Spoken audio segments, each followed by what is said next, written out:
Hello, good day everyone.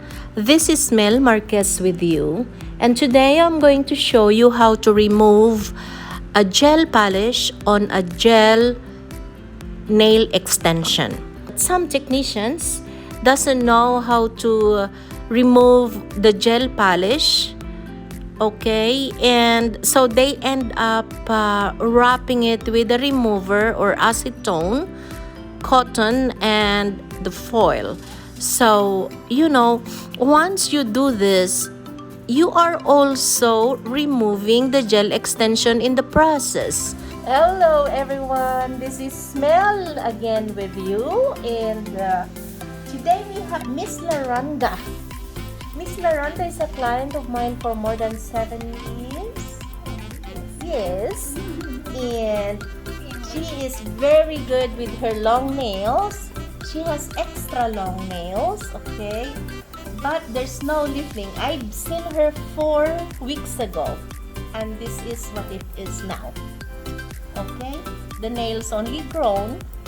It has grown longer, but there's no lifting. We use CND gel product, and this is also a gel on top of it, gel polish on top of it. So we just want to show you how to remove a gel product on top of a nail extension, of a extra long nail extension.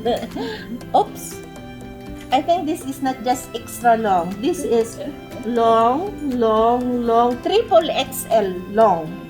Yeah, triple X long. That doesn't sound right. Triple X. Triple X long nail. So you have to support with your other fingers. Okay, you have to support the nail so that you won't hurt your clients. So I'm using a coarse drill bit, a safety bit, an umbrella bit. Okay, so I'm using this just to make sure that I'm not gonna hurt her. Now,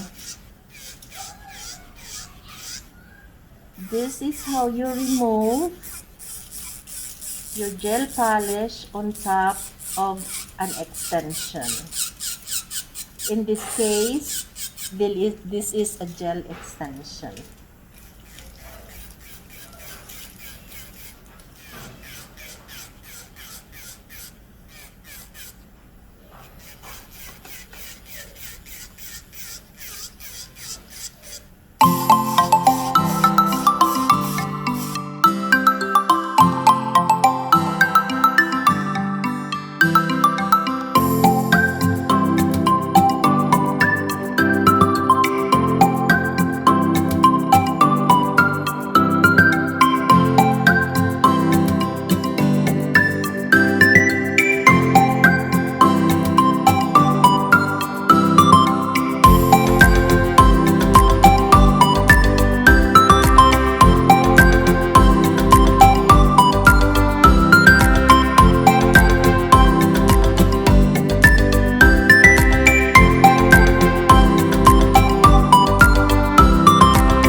to.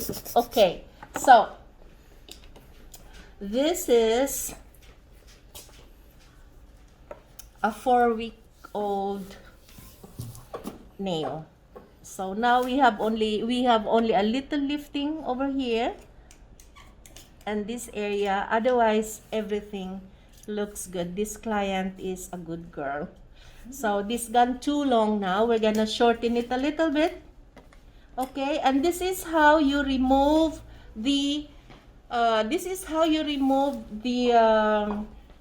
gel polish on top of your gel extensions.